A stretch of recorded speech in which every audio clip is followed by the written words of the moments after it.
Well, thank you very much, everybody. We have Paula White, who's been very inspirational in, during the campaign, and our friend, and Alina has requested a prayer. And Paula, if you would do the honors, please. Thank you. Honored, sir.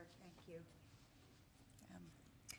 Father, we come to you in the name of Jesus, and on this very divine appointment of Alina Habba, we thank you that you have chosen her before the foundations of the earth. I ask that you would give your wisdom according to James 1:5. And as she moves into this new season in this divine appointment, that she will protect the innocent, that she will always rule righteously, that she will stand in your peace and reign in truth and justice. I secure her family, her life, her calling, and her purpose. We thank you for President Trump. We thank you for this opportunity for all. Secure this in the name that is above all names, the name of Jesus. Amen. Thank you very much, Paula. Thank you, sir. Before we begin, we have a little announcement. It's just going to be put out over the wires that Skadden Arps, the highly respected firm, Skadden Arps, Slate, Meagher, and Flom, announced the following agreement regarding a series of actions that were taken by Skadden. And it reads, number one, Skadden will provide a total of at least $100 million in pro bono legal services during the Trump administration and beyond to cause that the president and Skadden both support. This is something we both support in relation to the following areas: assisting veterans and other public servants, including members of the military, law enforcement, and on and on. Number two, Skadden will commit to the mission of providing pro bono legal services to a wide variety deserving organizations and individuals. Skadden is committed to funding no fewer than 5 Skadden Fellows. That's a scholarship fund that they've set up. And number 3, and again, we're going to put this out in much greater detail, that Skadden affirms and commits to merit-based hiring, promotion, and retention. Again, that will go on for a little while, and you'll read that. And Skadden will not deny any representation to clients, such as its members or members of politically disenfranchised groups who have not historically received legal representation from major national law firms, et cetera. So this is going out now, and I'm instructing my people to release it. And this just was announced, so you can, you'll get it in, this was essentially a settlement, and you'll be able to read that in great detail. We appreciate Skadden's coming to the table. As you know, other law firms have likewise settled the case, and it's a shame. What's gone on is a shame, but we very much appreciate their coming to the table. But we're here for right now a different reason. It's a very important one, because today we're thrilled to swear in our interim U.S. Attorney for the District of New Jersey, Alina Habba. Congratulations, Alina.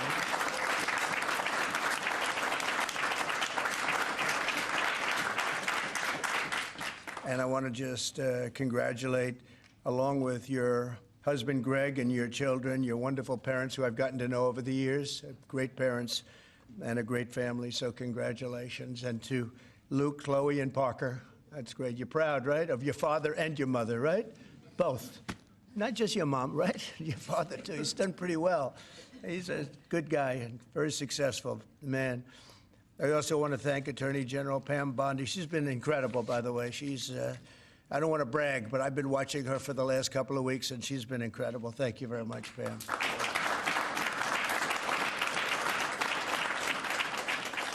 And a couple of others who have been really outstanding. Secretary of Commerce Howard Lutnick. Thank you, Howard.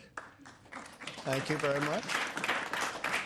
And I think I see Scott there. He has been, this is somebody at the Treasury. Nobody's going to outfox Scott, right? Nobody. And he's waiting for Liberation Day, right? Which is April 2nd. We wanted to do it April 1st, but that has some negative connotation. And I see Sebastian Gorka there. Thank you, Sebastian, very much. That's very much. Kevin, thank you very much. We have great people. Susie Wiles, most powerful woman in the world. Who was just rated the most powerful woman in the world. If you think about it, I guess it's true when you think about it. Anyway, thank you, Susie. And Director Kash Patel. Where's Kash? Kash is fantastic. Fantastic. Thank you, Kash. So Alina is a proud New Jersey native. She was born and raised in Summit and now lives in Bernardsville with her family, beautiful area of our country. After a career leading a successful law practice in the state, very successful, Alina joined my legal team several years ago and helped spearhead the effort to defeat the corrupt and grotesque weapon of our justice system. She was very effective at doing it, and I want to thank you for doing it. You took a lot of abuse, and now they're all sort of apologizing. So anyway, but we appreciate it. Great job you did. Thank you for allowing her to do it, because your life wasn't made any easier, was it? Huh? They even came after him. They didn't come after the kids. They would have waited about a year or two. You're very lucky. You're very lucky. But through her work, Alina became a nationally recognized warrior for the fair, equal, and impartial rule of law. She also served as a key member of my successful 2024 campaign for president. You saw her doing a lot of explaining and doing it very well. And upon my inauguration, she joined the White House as senior staff. She was a senior staff member as the counselor to the president, and she counseled me very well. Alina has been named to the Super Lawyers Rising Stars list every year since 2014, and also earned a spot on the top 100 lawyers in America numerous times. As a young person, it's very unusual to have achieved that. As U.S. Attorney for New Jersey, Alina will work tirelessly to weed out crime and corruption and restore law and order to the Garden State, as we call it. It's the Garden State. It's a great place. I think it's highly underrated. It's a great place to be and to live, and we all love it. Under the last administration, violent crime in New Jersey, however, rose more than 60%. And under the last administration, violent crime throughout the country rose at levels that are higher than that and unacceptable. And we're bringing it down, and we're getting rid of a lot of bad people. They're being taken out. And we hope this court system that's become so active all of a sudden in trying to protect some very, very bad people of crime, they have to stop. They have to let us do the job. We were elected to do the job. They shouldn't be interfering in that. It's a very sad thing that's going on. Nobody can even believe it. They'd rather have them stay in our country. These are murderers in many cases and people about as bad as we've ever seen. And they have to let us do the job. They have to let Kash and Pam and everybody else do their job. Alina will take on the violence and the law-breaking in Newark, however, and Camden and all parts of New Jersey, and she'll be as good as it gets because there's a lot of bad things happening there, too. She'll stop the graft and corruption in Trenton, and she'll persecute human traffickers, gang members, illegal aliens, and criminal cartels to the fullest extent of the law. And between Pam and Alina, you don't want them after you, I can tell you. I watched Pam 2 days ago talking about what was so unfair to a patriot, what was happening. And she said, "We're watching you, we're looking for you, and you're not going to get away with it." And you did very well. I think a lot of that stuff has stopped. They watched and they said, who needs this, right, Pam? So thank you very much. Really amazing job that you're doing. So, Alina, I want to congratulate you now. I will ask Pam, our Attorney General, to come up and do the honors of swearing in. And this is a great day for law enforcement in our country. Thank you very much. Thank you. Thank you.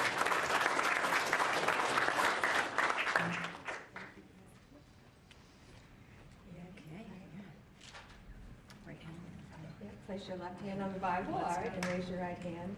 I do solemnly swear I, Alina Habba, do solemnly swear that I will support and defend the Constitution of the United States that I will support and defend the Constitution of the United States against all enemies, foreign and domestic, against all enemies, foreign and domestic, that I will bear true faith and allegiance to the same, that I will bear true faith and allegiance to the same, that I take this obligation freely that I take this obligation freely without any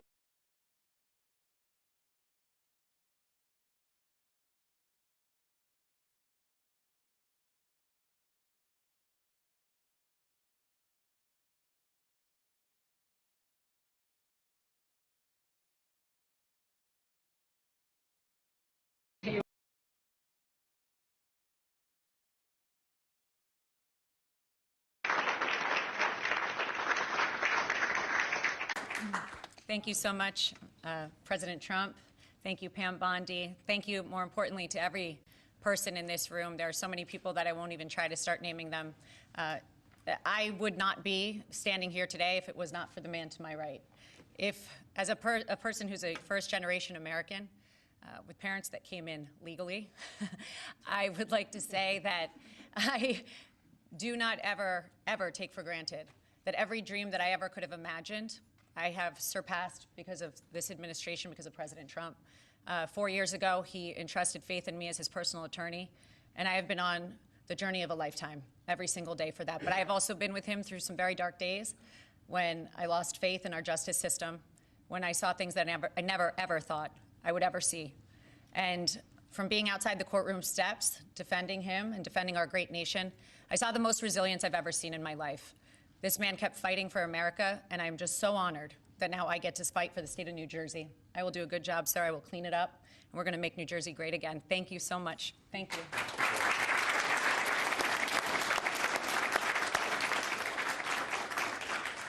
Thank you very much. Do you have any questions, please? Mr. President, Canada's Prime Minister says that they will be implementing retaliatory tariffs. You said if that were to happen, that you would be responding with large-scale tariffs. Will you be following through with that promise? Well, absolutely, but we had a very good conversation. Mark called me today at 10 o'clock. We put out a statement. We had a very, very good talk. He's going through an election now, and we'll see what happens, but we have Liberation Day, as you know, on April 2nd, because, and I'm not referring to Canada, but many countries have taken advantage of us, the likes of which nobody even thought was possible for many, many decades, And, you know, that has to stop. We're going to end up with a very good relationship with Canada and a lot of the other countries. Some we probably won't. It won't be so pleasant, but I think most countries are agreeing with me. They actually, many of them have actually apologized. They said, look, we have taken advantage. And I don't blame them as much as I blame the people that stood, in this case I can say the men, because so far they've been all men, haven't they? But the men that sat right there and behind the Resolute desk, mostly the Resolute desk, you know. I don't know if you know, you have a choice of 7 desks. The Resolute is the one I like, but some chose other ones. But they sat right behind a desk right in this location, and they let our country be hurt very badly, but I didn't do that. So, but we had a very good talk, the Prime Minister and myself, and I think things are going to work out very well between Canada and the United States. Yeah, please, go ahead. Mr. President, how is the talks with India on tariff going on, and what is the expectation from India? How much do you want them Well, to as you raise? know, Prime Minister Modi was here just recently, and we've always been very good friends. India is one of the highest tariffing nations in the world. You know that. I know. Thank you for shaking your head, but it's brutal. It's brutal. They're very smart, and he's a very smart man and a great friend of mine, actually. And we had very good talks. I think it's going to work out very well between India and our country. Very, very well. And I want to say you have a great Prime Minister. Mr. President, there's been a very serious earthquake in Burma, Myanmar, today, with up to several hundred killed. Yeah. The military regime there has asked for help from anybody. Yeah, we're going to be helping. We've already alerted the people. Yeah, it's terrible what's happened. It's helping. We've already spoken with the country. Okay, please. Mr. President, yesterday you asked Representative Stefanik to stay in her seat. Can you explain your reason for that? Did it have anything to do with the tight polling in the Florida district that former Representative Waltz held? Well, I think we're doing, yeah, I think we had, as you know, we have a few elections going on, and she is phenomenal, number one. She is a friend of mine, and she was going to go to the United Nations, and I said, look, there's a lot of room for doing that or something else, but she's very popular in her district, and I didn't want to take a chance. I don't even know who else is running. I assume somebody else would have been running, but if she runs, she can't be, you never want to say can't be beaten, but I think can't be beaten. She's very, very well-liked and very smart. And I said, Lise, would you do me a favor? We cannot take a chance. We have a slim margin. We don't want to take any chances. We don't want to experiment. And she polls like I do. I won her district, as you know, by a lot of points. and she also does very well there. When it comes to Florida, you have 2 races, and they seem to be good. It's a Trump plus 32 area. The one thing is they're spending like $12 million, and our candidate doesn't have that kind of money, spending much less than that, like maybe 1/12, about $1 million, a little bit more than $1 million. So the airwaves are blanketed, and you never know what happens in a case like that. I won it by 32 points, and it's very, very strong. It used to be Democrat, but when I came along, they liked me for whatever reason. You'll have to explain that, but they liked me. We're way up, but you don't know what happened. Second district, who seems to be in pretty good shape, but likewise, he's being outspent about 5 to 1. So we don't want to take any chances. So I went to Elise and I said, Elise, do you mind? Very highly rated person, you know, she was a real leader, and she will be again. I spoke with Mike Johnson. They're going to put her in a high leadership position. But will you mind staying in Congress? Because we don't want to take any chances. And it's as simple as that. It's basic politics. It's politics 101. She's very popular. She's going to win. And somebody else will probably win, too, because we did very well there. I did very well there. But the word probably is no good. So I really appreciate her doing it. She's doing me a big favor when she does it, because she was all set to go to the United Nations, and she would have dealt with Putin and Zelensky and everybody else, and she would have been very effective. But we really we don't want to take any chances because it is tight. Mr. President, No, go ahead, please. Thank you, sir. You and your team apprehended a top 3 leader in the violent gang MS-13 yesterday, just 30 minutes outside of Washington, D.C. What has made you and your team so effective in finding, locating, apprehending, and deporting these violent, illegal migrants? I love this guy. I wish more people would ask questions like that. But thank you. That's very nice. I appreciate it. And they have been. All you're doing is being fair with you when you ask a question in that way. Pam Bondi and Kash Patel and all of the rest of law enforcement, and I think we have to include ICE and Border Patrol, you know, Paul of Border Patrol, the whole group from Border Patrol. They're so incredible, and it's, you know, dangerous stuff, hard stuff, and it's really an unforced error, because these people were allowed into this country, and they shouldn't have been in this country. They would have never been in this country. We're getting rid of some of the worst criminals in the world. They came out of jails and mental institutions from all over the world. But Pam and the whole group, and Kash, who's here, and it's so good to have him. I see him all over. He's working 24 hours a day, but the job they've done is incredible. And they caught one of the worst criminals in the world, I guess, in terms of evilness. You don't get any worse than the MS-13 guys and the Tren de Aragua guys. It's, you could flip a coin. It's a rough group. And, you know, the big thing is they have to be able to do their job.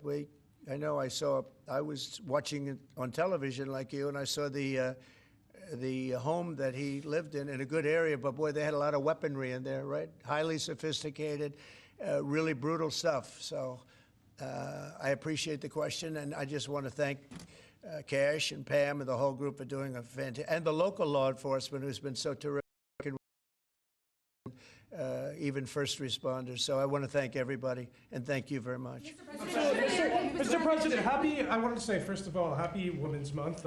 You do so much for women by, first of all, keeping men out of women's sports, and you platform so many. That was an easy one. That was crazy. You platform so many great women, like your Chief of Staff, Susie Wiles. You also have Caroline Levitt doing a great job as press secretary. Now Alina will be joining as well. Since Democrats seem to struggle answering this question, I wanted to ask you, what is a woman, and why is it important that we understand the difference between men and women? Well, it's sort of easy to answer for me, because a woman is somebody that can have a baby under certain circumstances. She has a quality. A woman is a person who's much smarter than a man, I've always found. A woman is a person that doesn't give a man even a chance of success. And a woman's a person that in many cases has been treated very badly, because I think that what happens with this crazy issue of men being able to play in women's sports is just ridiculous and very unfair to women and very demeaning to women. And that's got to be about a 94%. I read today it was a 94% issue. And I watched the other day, a congressman, a Democrat congressman, fighting for the fact that men should be allowed to compete essentially in women's sports. And I say, I hope they keep that going because they'll never win another election. That's a big deal. But women are basically incredible people, do so much for our country, and we love our women, and we're going to take care of our women. Yeah. Mr. President, what was your reason for pardoning Trevor Milton?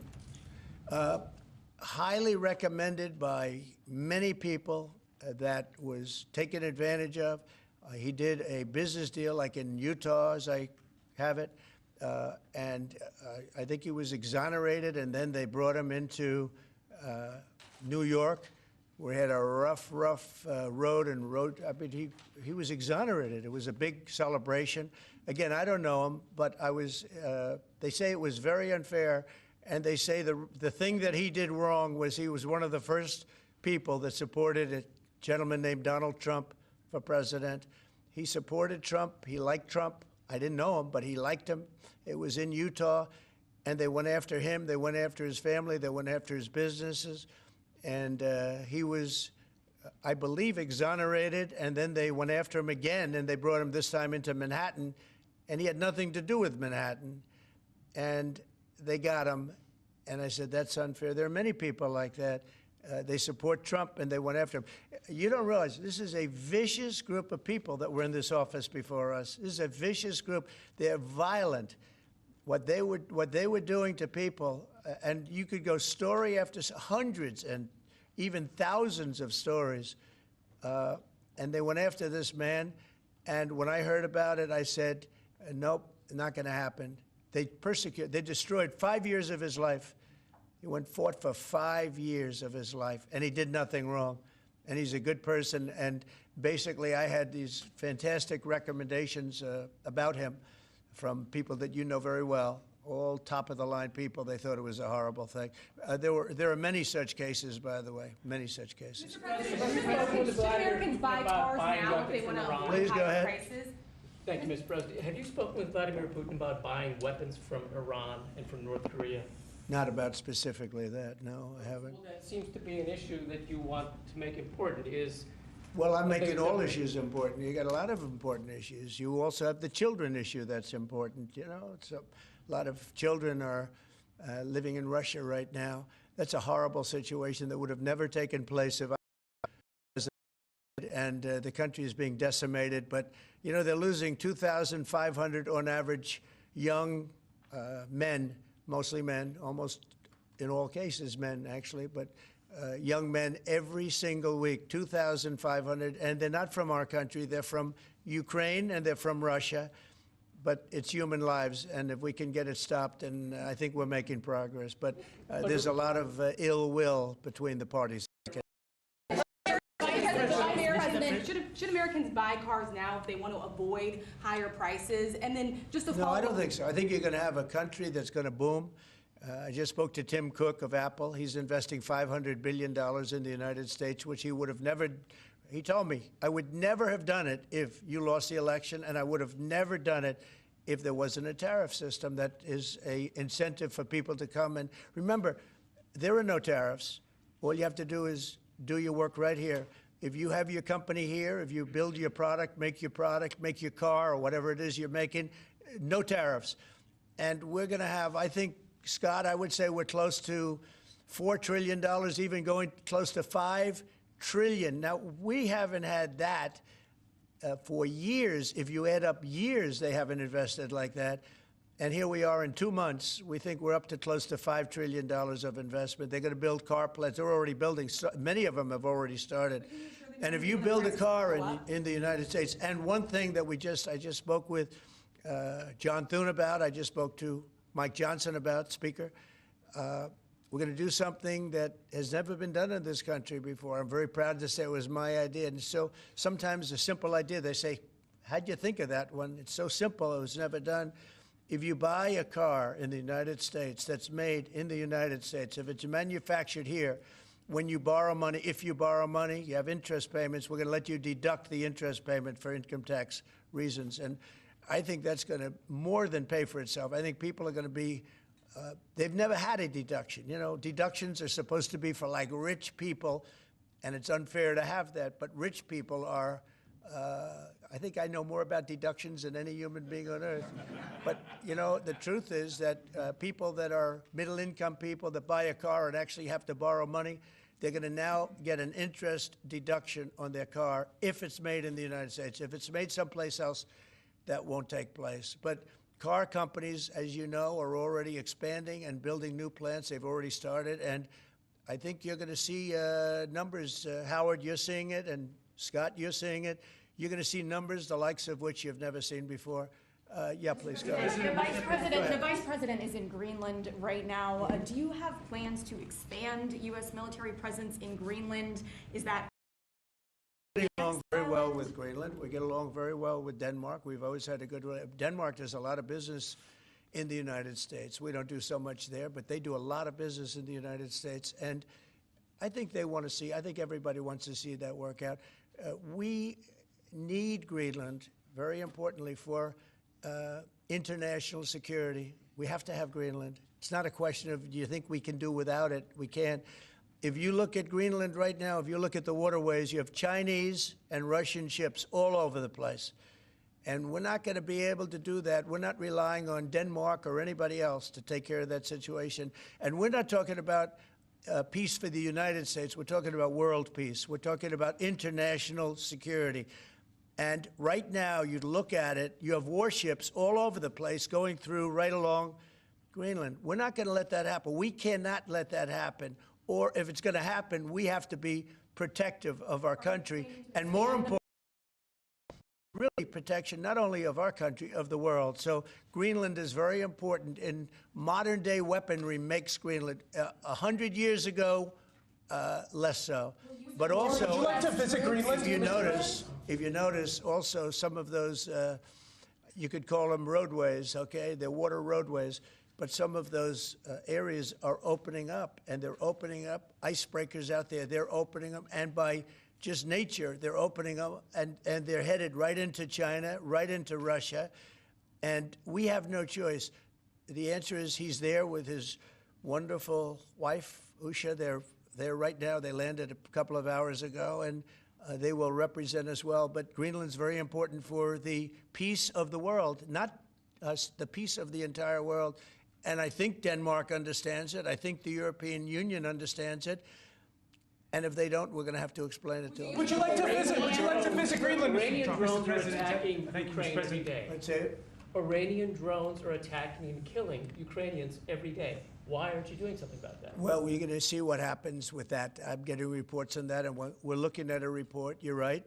They make a lot of drones. Iran makes a lot of drones. They make very effective drones, too. They do very effectively at some things, but Iran is very high on my list of things to watch. And as you probably know, I sent them a letter just recently, and I said, you're going to have to make a decision one way or the other. And we're going to either have to talk and talk it out, or very bad things are going to happen to Iran. And I don't want that to happen. I don't want that to happen. My big preference, and I don't say this through strength or weakness, my big preference is we work it out with Iran. But if we don't work it out, bad things are going to happen to Iran. Okay, thank you very much, everybody. Thank you. Guys, let's go. Come on, guys. Let's go. Thank you, guys. Thank you, everyone. Quickly, please. Let's go, guys. Thank you. Let's go.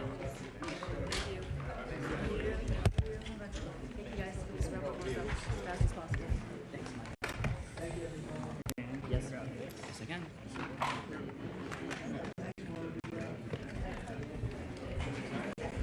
We're taking everything out right now? Sure. Yep.